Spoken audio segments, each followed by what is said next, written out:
Algonauts Discussions, and this time you'll be happy to know it is recording my magnificent hat and not my neck. Okay, so let's share the screen and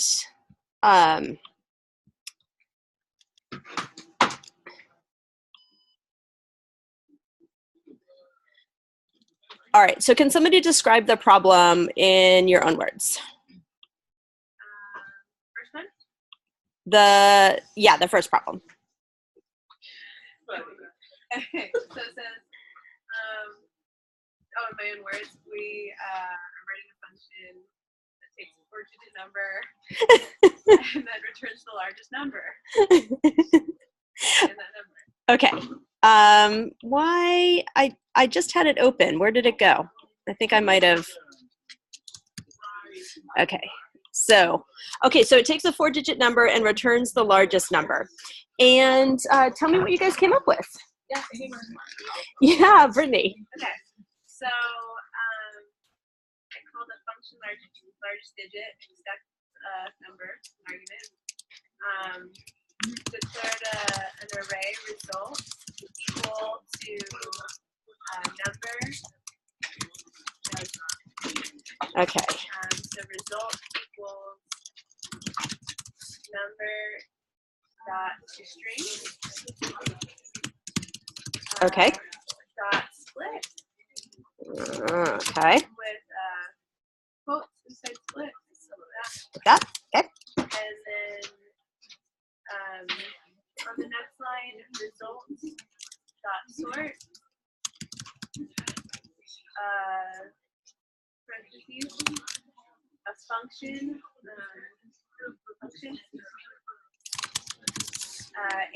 Except A and B. And returns B minus A in brackets. Oh, yeah. I think that's okay. And then on the next line, return result bracket 0.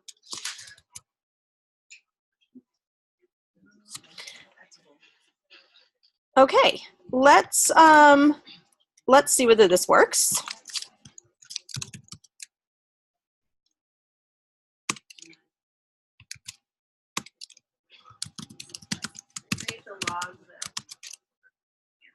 It'll do it for me automatically in the REPL. Okay, what if it's not the last one? All right.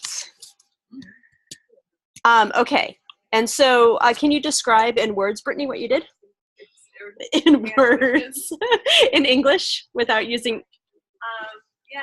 So what I did is I took the argument or the number passed the function, and I just split it. Well, first, why did you have to make it into a string first? Oh, because it's a number. Okay. You can't split a number. There you go. Yeah. So, yeah, I declared or made an array result. Because when you split a number, it makes an array or returns an array. When you split a string. When you split a number into strings. You're splitting a string, right? Oh, yeah. Num2string is a string. Oh, yeah. And then you're splitting that. Yeah. Yeah. And then just compared, I used the sort function to compare each element to itself. Or to its neighbors. Okay. What other solutions do people have? Celeste. I did it differently. I made an array and. Okay, so I'm going to do largest digit again. Okay, and then what did you do? And then I made an array, and in it I put number. The first element is number divided by 1,000, and then so I just the second element is number divided by 100, and the third element is number divided by 10, and the last one is the number modulo. Okay. Okay, keep going. And then I set I created a variable that doesn't have anything in it. I instantiated a variable, and then I did a for loop that goes to the array. And oh no, I'm lying. I set the max equal to the first element in the array, so array 0, and then oh, I just did a for loop that goes for bar or int or let one of those, let I equals 1, I less than array dot length, I plus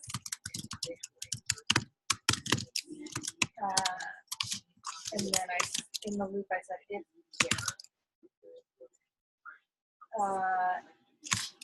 array I is larger than max equals array I.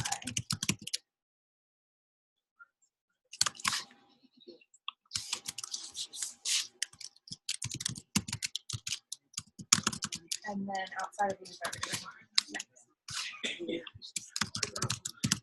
Okay, you did this all on paper, right? Yes, I did. I checked a couple things in the REPL at the beginning, but then I just. What did you check in the REPL? I think I checked the modulo. What do you guys think of this? I don't understand the divided by 1,000.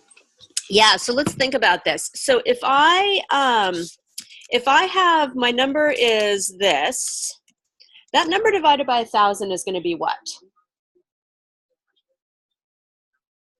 5? It's going to be this. That's my concern with your solution. Oh yeah. Well, but 1,000 is an int, so wouldn't it cast it as an int when you do division like that in JavaScript? I believe Python does that, but I believe JavaScript does not. Then I'll add that. Is int Java? Yeah, Python JavaScript doesn't have ints. Nice try. So yeah, so we want to do math.floor. Okay. As a matter of fact, we can do that here. We can just do math.floor. This here. We can do. Now I think this will work.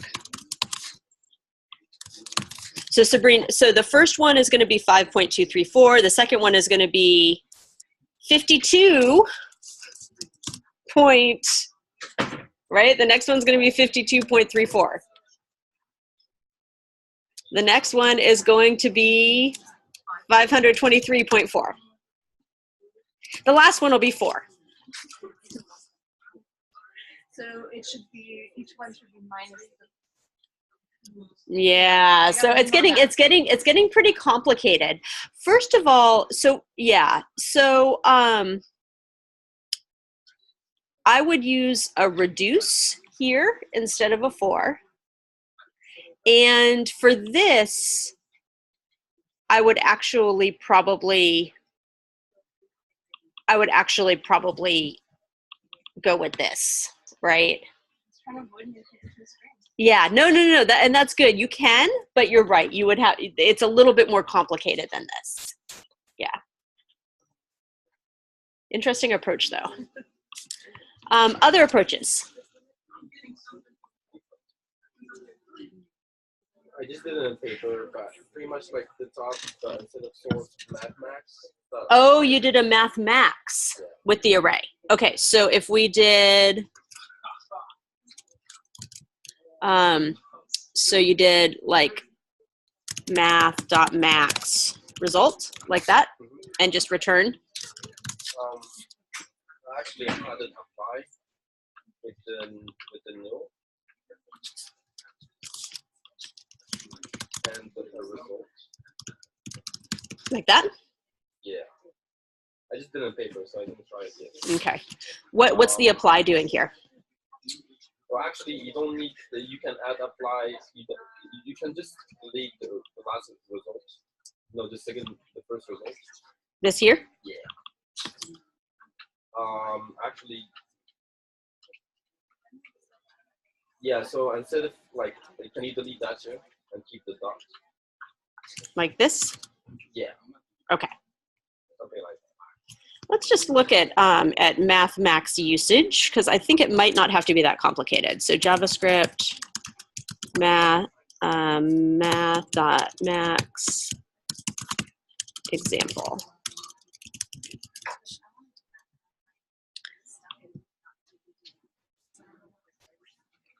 So math.max, and you give it an array. So I actually think we probably can, oh, so here, no. So here, no, it's right. We need to do a spread because, yeah. So this is one way to do it. Another way would be to do a spread of results. Do you know what the spread does? So I did this, Uh-huh. but the trouble is that the string isn't integers. So, yeah. So we're trying to figure out how to your parse own. int. So Yeah. to Oh. change each thing with map. But it's Wait, the string isn't integers. Oh, because you want to return a number and not a string? Is that what you're saying? And so if you try to use a map function Mm-hmm. on a string, which each of those digits will be, you will get a defined. Oh,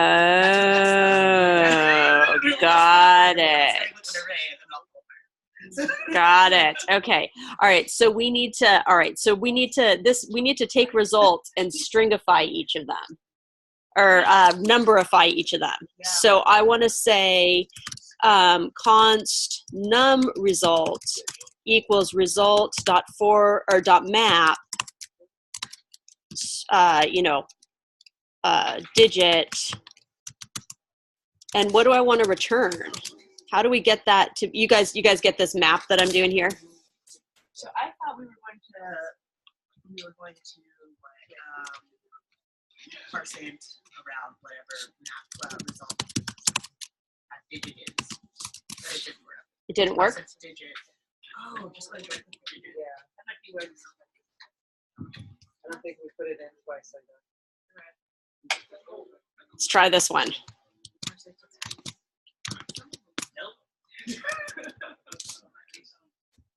Screw you. Okay.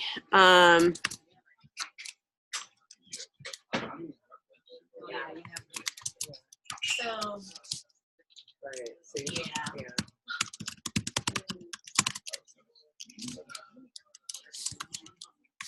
Oh. What? Wait, where did we go wrong? I'll let you guys look into that later.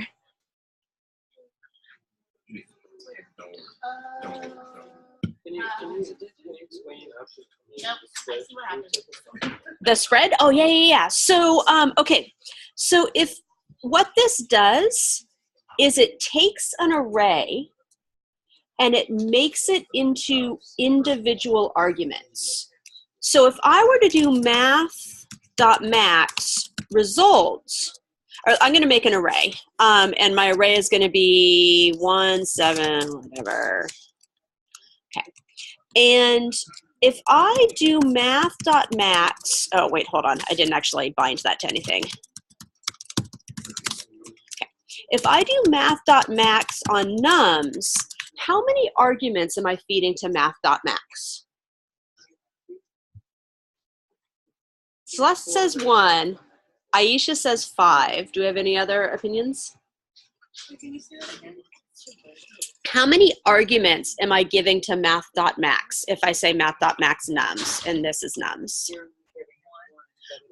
I am only giving it 1 and it is not going to create 5. It's like you gave me something that's not a number, so screw you. You gave me an array. I know, math.max is pretty rude. But if I give it the spread of nums, that means that I am taking the array and I'm giving it individual arguments. So here, I'm giving it 4 arguments. Like you're unpacking the array. Like I'm unpacking the array.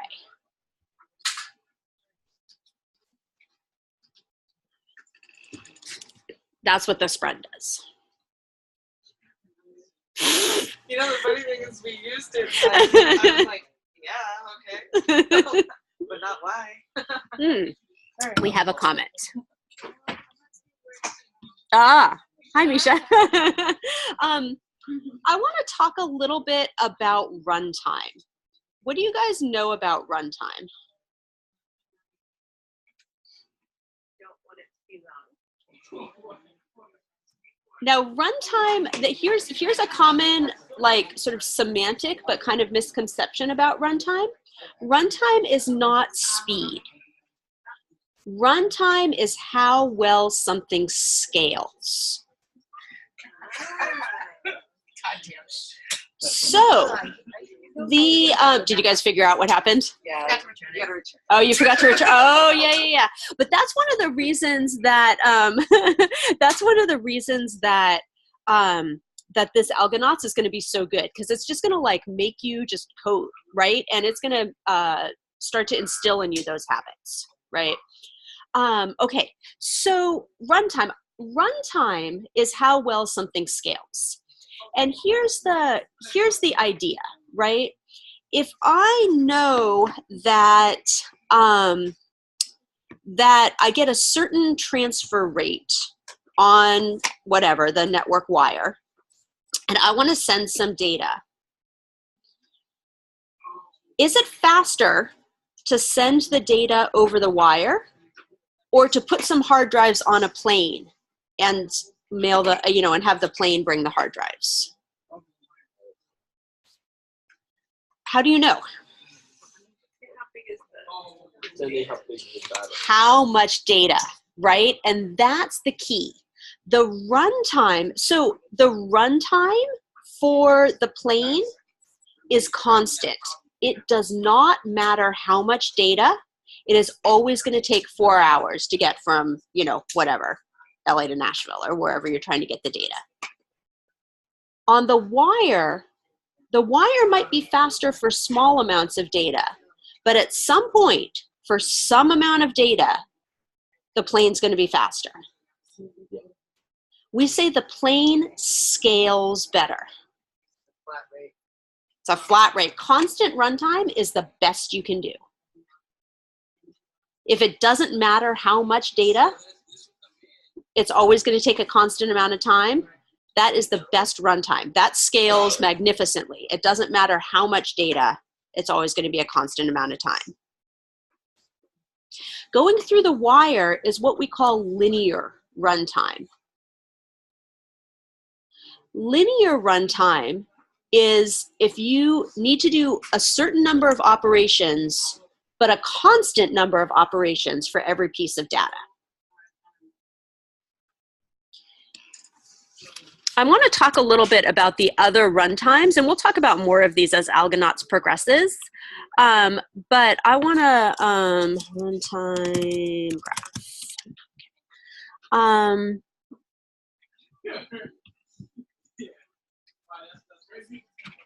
Okay. Yeah. This one looks pretty good. Okay. So,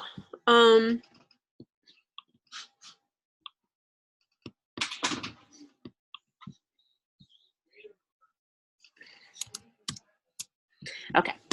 So constant runtime, you'll notice that constant runtime for small amounts of data, some of these other runtimes might be better, but constant runtime always wins as you get to larger and larger data. This is big O notation. Big O of notation, you say O of 1. That's constant runtime. It doesn't matter what N is, how much data you have. It's just O of 1. We can have a link for free, like that goes over this. I'll share it. Yeah, definitely do. You guys, you don't necessarily have to learn about runtime now at this point in your programming career, but you should learn about runtime at some point, and I'm going to be talking about it every day at Algonauts. Algonauts is sort of taking over office hours today, but it's our first one, and I'd like to get a good foundation in runtime. Okay, O of log n is the next best runtime. Log n is when you're cutting your data in half every time. I'm thinking of a number between 1 and 100. Guess. Give me a guess. 50. 50. Why 50? Because then you split it halfway, and if it's higher, we can get rid of everything below 50, and it's lower, we can get rid of everything above 50. Yes, and I didn't describe the problem very well. I didn't tell you that I was going to say higher or lower every time. But yes, 50 is great. You say 50, I say lower. Now what do you guess? 25, I say lower. Now what do you guess? I say lower. Now what do you guess? Higher. Lower than 8. 7. Okay. If I'm thinking of a number from 1 to 100, n is 100, it will never take you more than 7 guesses if you split it in half every time. If I'm thinking a number from 1 to 10,000, I don't know what log of 10,000 is. Hold on.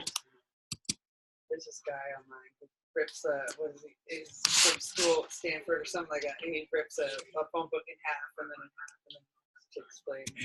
Yeah, totally. This is a binary search. That's what we just did. So let me logarithm calculator. Okay, so for 100, oh, all right. This is natural log. I want log base 2. Log base 2. Okay, log base 2 of 100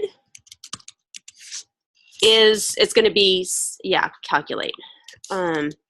Yeah, so it's going to be 6.6. So we round up for 7. For 1,000, it's only 9 guesses. For 10,000, it's only 13 guesses. This is scaling incredibly well. For 100,000, it's only 16 guesses, right? If you get to cut it in half every time, it scales very well.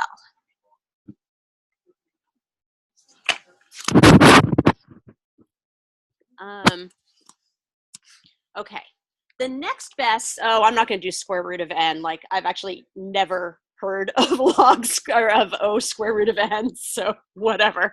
I'm sure there are some algorithms that use it, but it's not one I'm familiar with. I'm going to skip square root of n, and I'm going to go with O of n. O of n is, so this one's called logarithmic runtime, this binary search one. O of n is called linear runtime. You're doing a constant number of operations for every piece of data.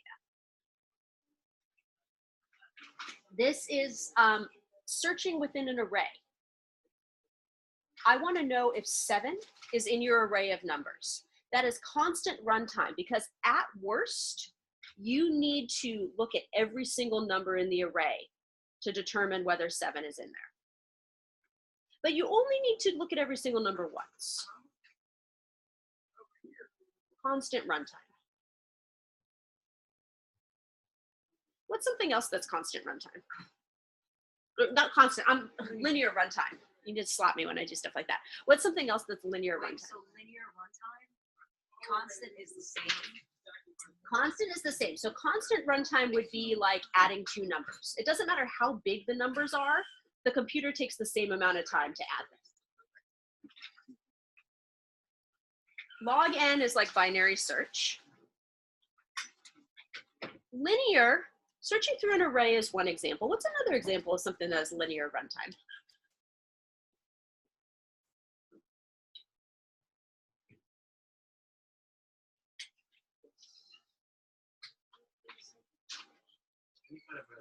Iteration. Any kind.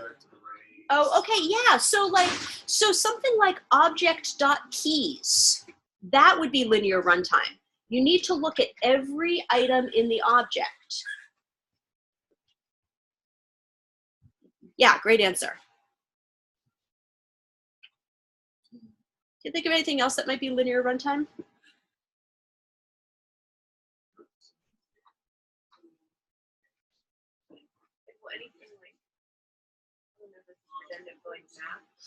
Dot map or dot filter, but I'm going to put a little asterisk on those. As long as you're doing a constant number of operations within the function that's in dot map and dot filter, right? If you are doing something within dot map that every time you go through that function is looking at every item in the array, sorry, that's not going to be linear. because that means every time you do the function, you're doing n operations. You're not doing a constant number of operations. So for each. Yeah, again, for each would be linear if you're doing a constant number of operations. But if you're doing a linear number of operations, not linear. So sorting falls into. Sorting is actually, this doesn't have n log n on it, but sorting, your best sort is n log n. Because at best, you have to compare each item in the array with half of the other items in the array. Or sorting's super complicated. We'll talk about sorting a little bit, but later. But yeah, so n squared. If you have like a for each, let's do an n squared operation. So an n squared operation would be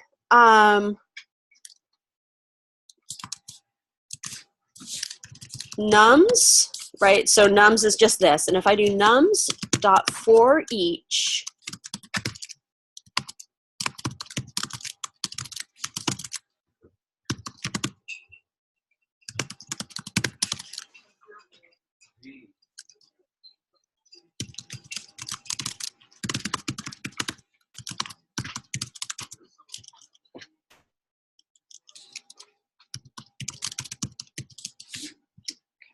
let's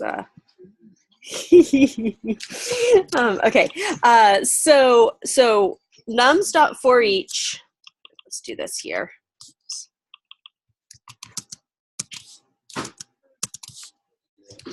Nums dot for each, I'm going to do a num, and then in that function, I am going to return, all right, it actually doesn't matter because I'm just going to do console logs here. Nums dot for each num2, and then I'm going to console log num1 plus num2. So I am going to add, so for the first number, I'm going to add it to every other number in the array and console log that. For the second number, I'm going to add it to every other number in the array and console log that. For the third number, I'm going to add it to every other number in the array. This is n squared. I'm basically taking every number and pairing it with every other number.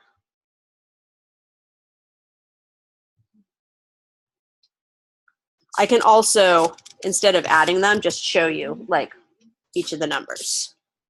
Let's do this.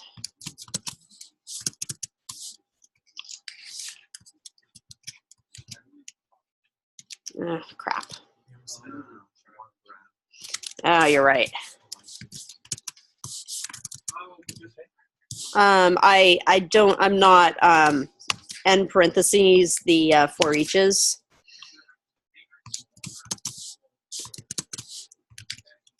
Okay. So first compares 1 with 1, then 1 with 6, then 1 with 7, then 1 with 69. Then 6 with 1, then 6 with 6, then 6 with 7, then 6 within 69. So for every number, I am doing n operations. I'm doing n operations n times.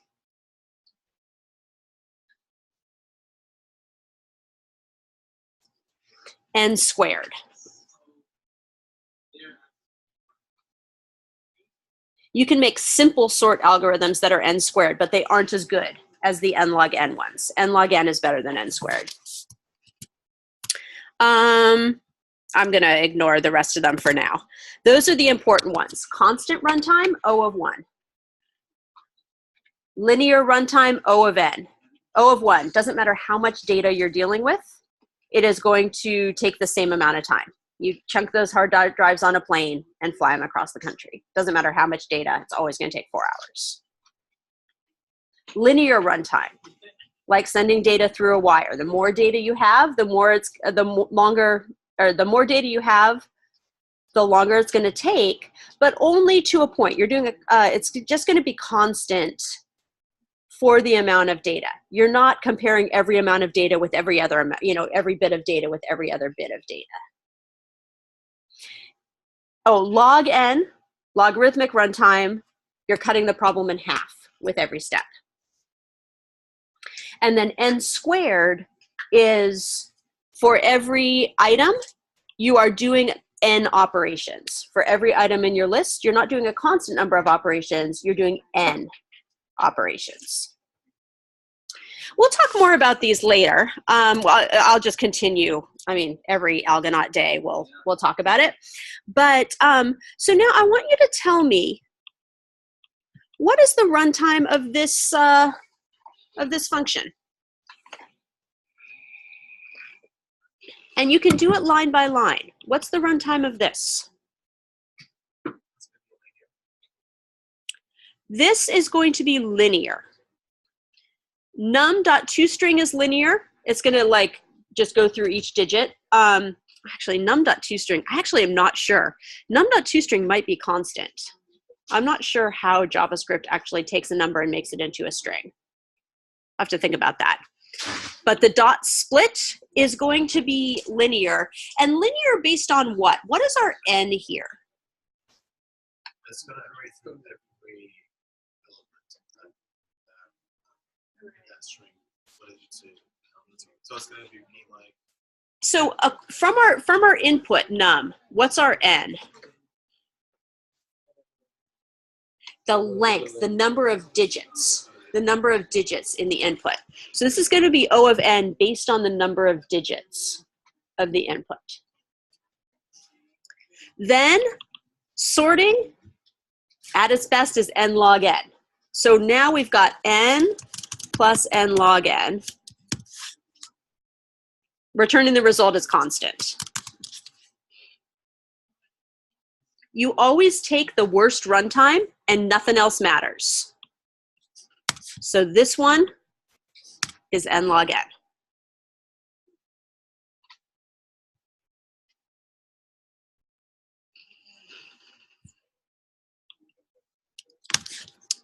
This one, so this one is O of n. This one, the map, am I doing a constant number of operations for every digit, or am I doing more than a constant? Does it matter the amount of data I have? Does it matter the number of digits? Does this function depend on the number of digits? The result.map does. But this inner function, what I'm doing for each digit, does that depend? No, that's constant. So what is the runtime of this whole line? This is O of 1, and we're doing that O of 1 n times. So it's going to be O of n? It's going to be O of n. Sabrina, is that clear why? Because you're doing it that many times. Exactly. Math.max. What do you think the runtime of math.max is? Constant. If you have, so you're saying it doesn't matter whether you have 3 items in your array or 50 million items in your array, math.max is going to take the same amount of time. It has to look at each item. Yeah, if you were to implement math.max, you would do something like what Celeste did down here. You would just like look at every item and just store which one's the maximum. This is linear. You're just looking at every item and updating the max if you happen to find one that's greater. Updating the max, that's a constant runtime.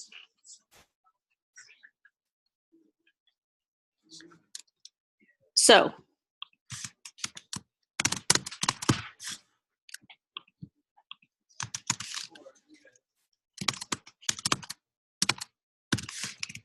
that reduces to O of n. We don't care about multipliers.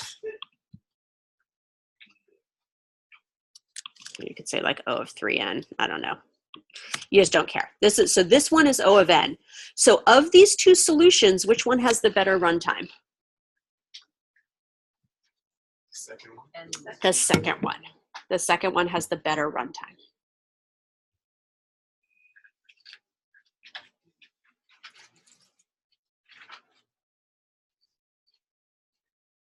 So sorting, sorting is going to be more difficult to scale than just iterating through. Yes, iterating through it. Mapping in general is scales better than sorting, because mapping you basically just have to do something for each item in the array, where sorting involves comparisons. Yeah, Aisha. So is there a way, I mean, outside of us knowing where you're going line for line and sort of deciding what they are, taking the worst, and then that's what's boiling down to, is there a way to run both and see the behavior of that? Yeah. So the question is, can you do your own sort of experiments in scaling? Right. Let's try it. Okay. So so we have largest digit and we have largest digit 3. So let's do largest. Okay, so I'm going to do n equals, okay.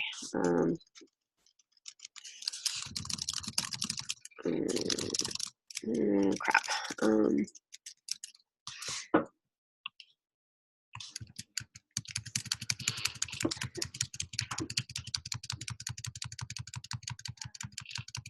This still is actually not very much data, right? Because the number of digits here is really relatively small, right? I want to do something that is like 10,000 digits long, right? But also their sequence, wouldn't that have something to do with it being familiar?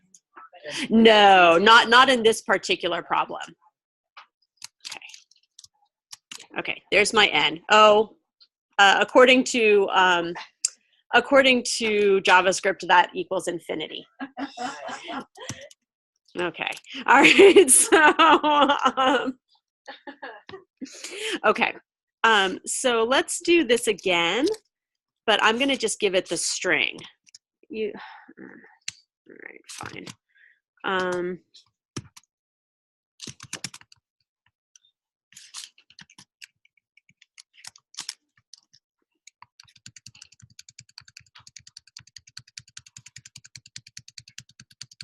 Yeah, again, I'm not sure we're going to be able to see the difference, even with a string this long. Okay.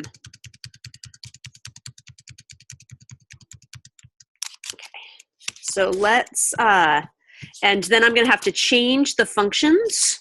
Let's get out of here.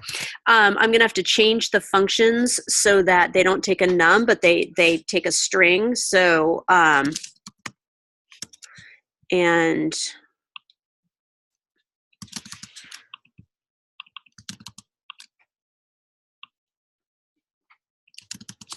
okay, but let's see. Let's just see whether it makes a difference. So,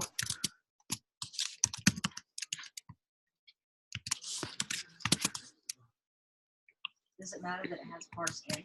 Yeah. It's a string. Yeah, you can't parse it. that's okay, because the parse int, basically the outcome of line number 1 is going to be the same in either way. The outcome of line number 1 is going to be an array of strings. Yeah. But that's good questions to ask for sure. Okay, so, oh, and then we have to,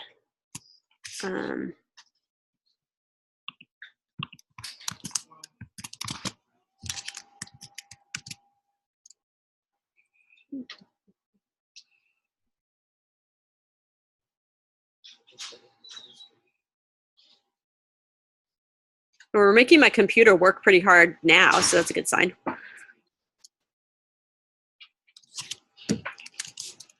Okay, so now if we do parse int n, no, not parse int n, sorry. If we do largest digit n, that was still pretty fast. So one thing that you can do, and I don't know how to do this with JavaScript, but one thing you can do is you can run the test a large number of times, right? So instead of just doing it once, you can run it 1,000 times, right? So actually, we can do that here. We can say for I equals, or j, no, we're okay. I equals 0, I less than 10,000 or 100,000, I plus plus. We'll do this. Oh man, that's just a mess. And we'll do the same thing here. So now we're doing it 100,000 times. So let's try this now.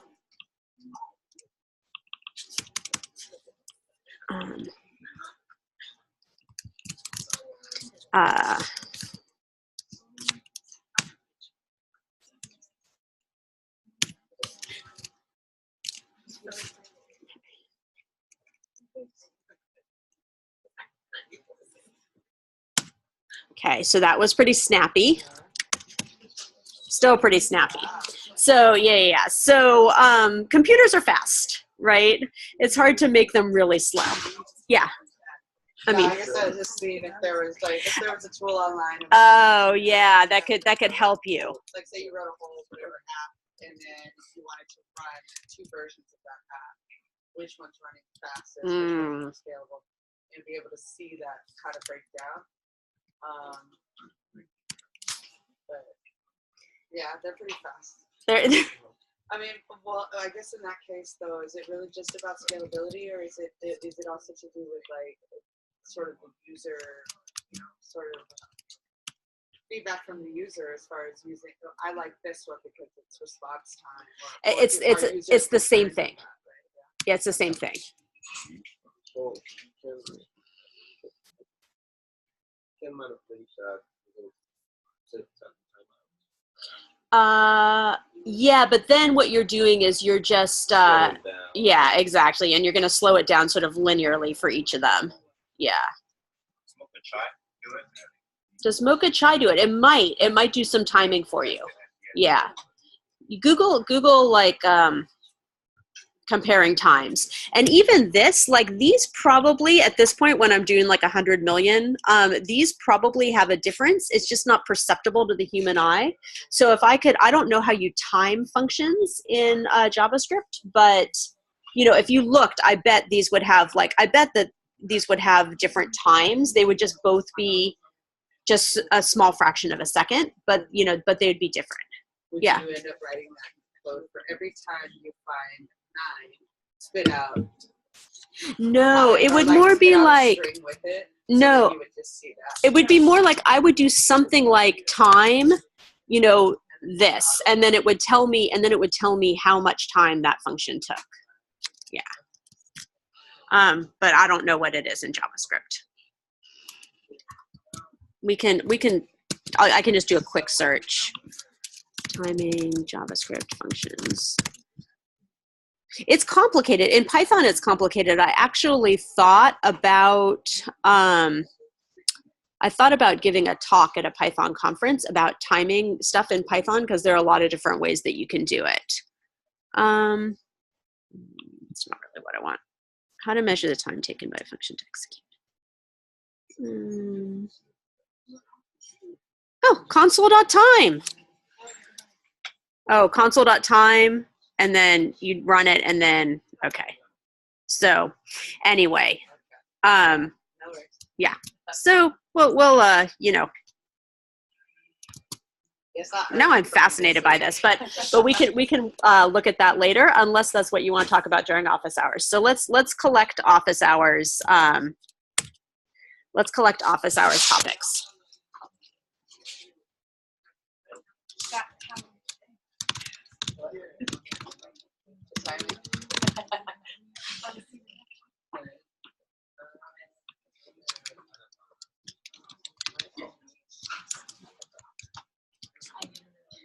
Okay, anything else? Relational databases, just in general? Yeah. What else?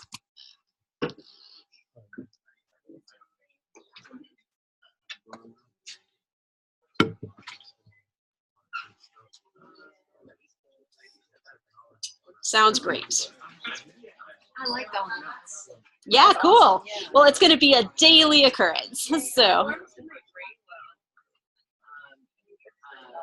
gets the juices flowing.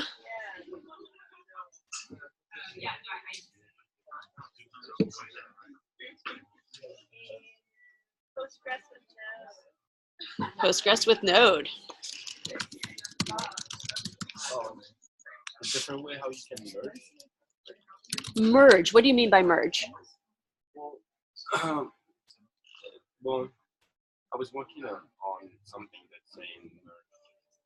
There's so many ways where you can merge in between, like a string or arrays where you merge in between, or you merge depending like if you have arrays as numbers, what's max and minimum. I just find out there's so many, and I'm trying to understand them. So like yeah, it's possible. Cool. All right. What else?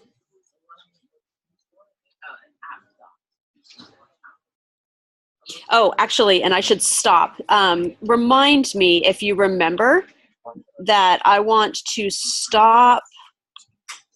Sorry, Misha, you can rejoin the office hours if you wish, but I'm going to stop this so that I have two separate recordings, one for Algonauts and one